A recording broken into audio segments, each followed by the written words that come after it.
Hello guys, what's up yo? So for today's video guys, meron ako na order sa Lazada ng fabric conditioner. Susubukan natin to guys kung okay ba to siya na klase. Tapos ano lang to siya, yung 12 liters.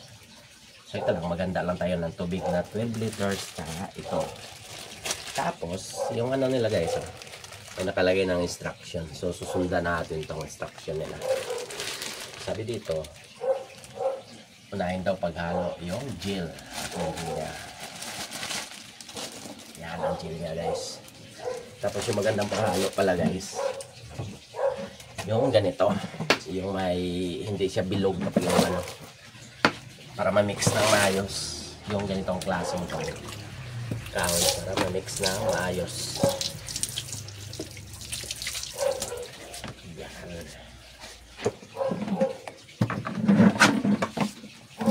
So ito yung gel niya, oh.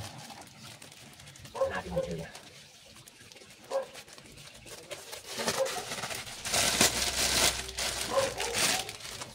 Ito ang gel. Meron gel siya.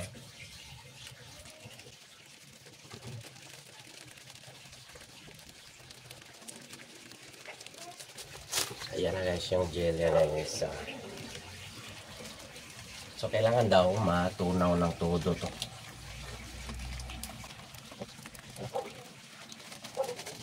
Kailangan daw ng todo itong gel na ito. Pakita ng bago. Kapit ang sinasya magtrabaho ng bago na kwan. Kapit ang ito. Nilaki ng asmo. Tayo dito ng asmo. Ayan. Ayan.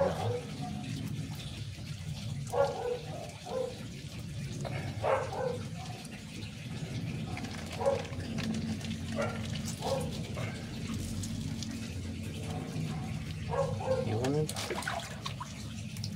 Wait lang.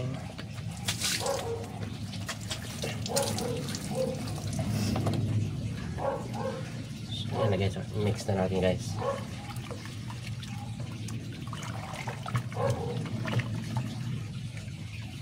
So 12 liters to guys. Ito yung sukatan, no? Yan. 6 liters. Dalawang ganito. Kailangan lang talaga nating mahalo ng todo to.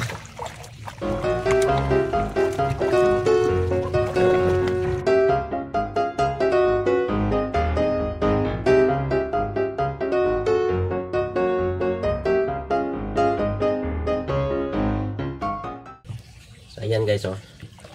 Parang dyan na wala na yung natutunaw na yung mga gel niya. So tingnan natin guys anong sunod. Next is 4-in-1. Lagay na yung 4-in-1. Ano yung 4-in-1 ito?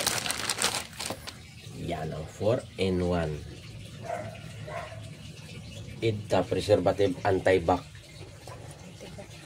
Sequel before using. Sequel pa pala to. Yan, eh.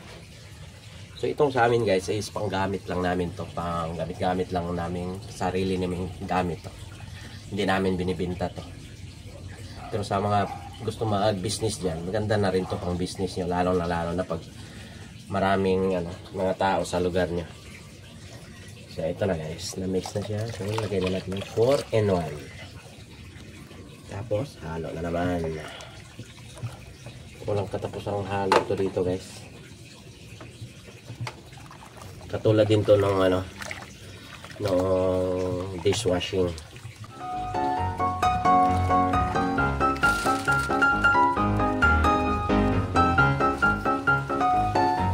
Maigi na naman natin ito guys.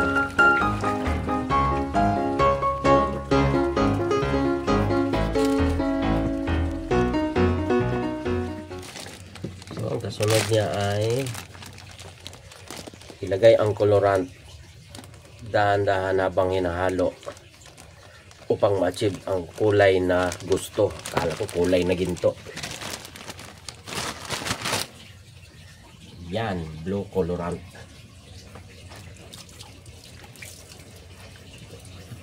Blue colorant. So, i-mix na naman natin to. So, ito na. Tandaan daw eh. Oh. Yan o, nagkulay na siya.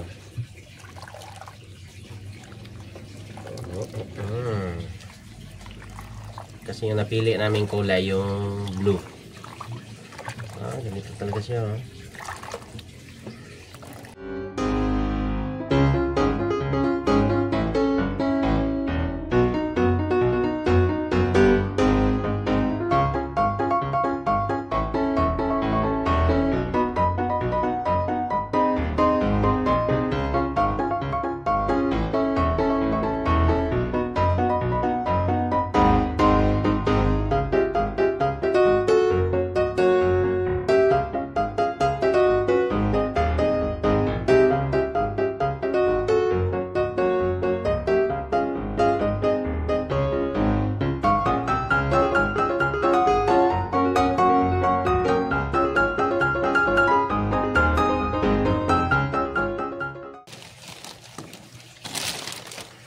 Ito na yung scent niya.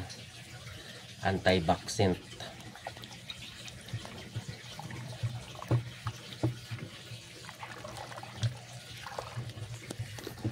Ayan, anti-back scent. Bango, ha? Bango pala. Mabango yung anti-back scent.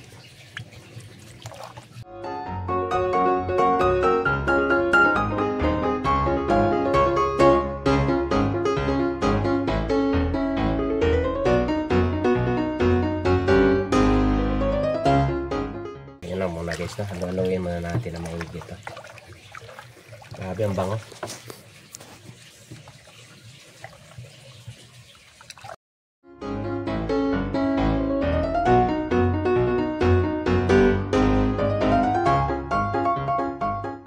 So ayan guys, no, nahalo na natin mabuti. Pero sabi dito sa instruction guys, 7 days muna siya bago magamit. Tapos kailangan naka-stack siya, nakatakip. Kaya dito ko ilagay sa dalawang ganito. Lagay ko siya nakatakip, tapos after 7 days ay saka pa lang siya gagamitin. Kaya after 7 days tingnan natin doon kung ano ang resulta niya, kung okay ba. So eto na guys yung finished product.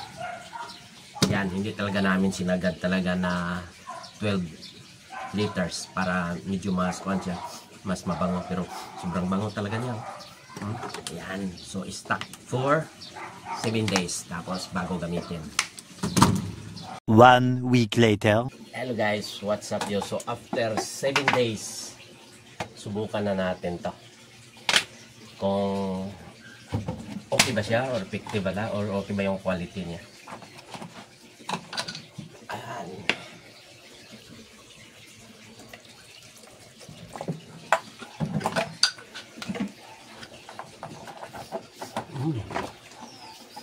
Bango talaga siya. Bango siya guys. Ganda. Lalo pala siya ano, lalong lumalabas yung bango niya habang tumatagal siya. Kaya tamang-tama lang talaga na 7 days. Ito na yung subukan natin.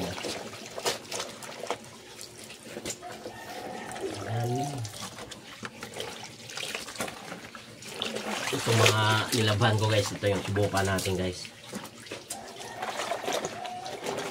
Ika lang, lipat siya. Lipat ko.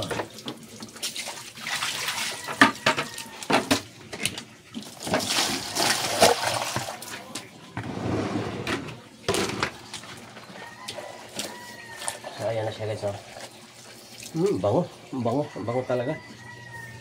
Tik-tik siya. Oh. Lambot. Oh. Malambot na yung ano. Oh. Mga damit. Oh.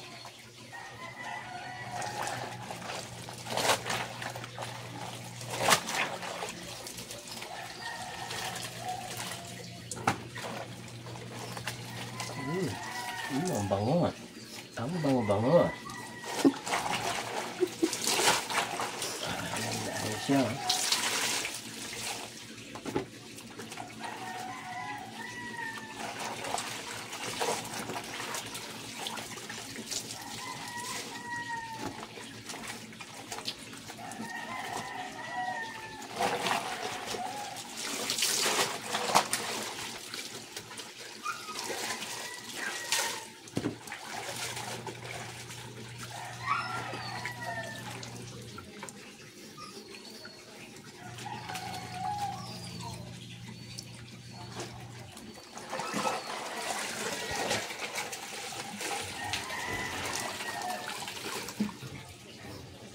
Ayos guys. So mamaya guys, tingnan naman natin kung pag matuyo na siya, kung ano talaga yung effect niya. Kung ayos ba. Good. Pero itong tubig na to, huwag nyo rin itapon. Halimbawa, kung may mga aso kayo, ito na yung pangbanlaw natin doon sa mga dumi ng aso, mga kalat ng aso para mabango. Kasi mabango talaga siya eh. Kaya mamaya, malalaman natin pag natuyo na to kung ano talaga yung quality niya. A few moments later. Ayan guys, tingnan natin kung natuyo na to guys, kung ano talaga yung resulta niya sa tuyo na natin. Ayos, malambot din siya oh. Malambot talaga yung mga ano. Lumambot talaga guys oh. So ayos siya guys, recommended. Good.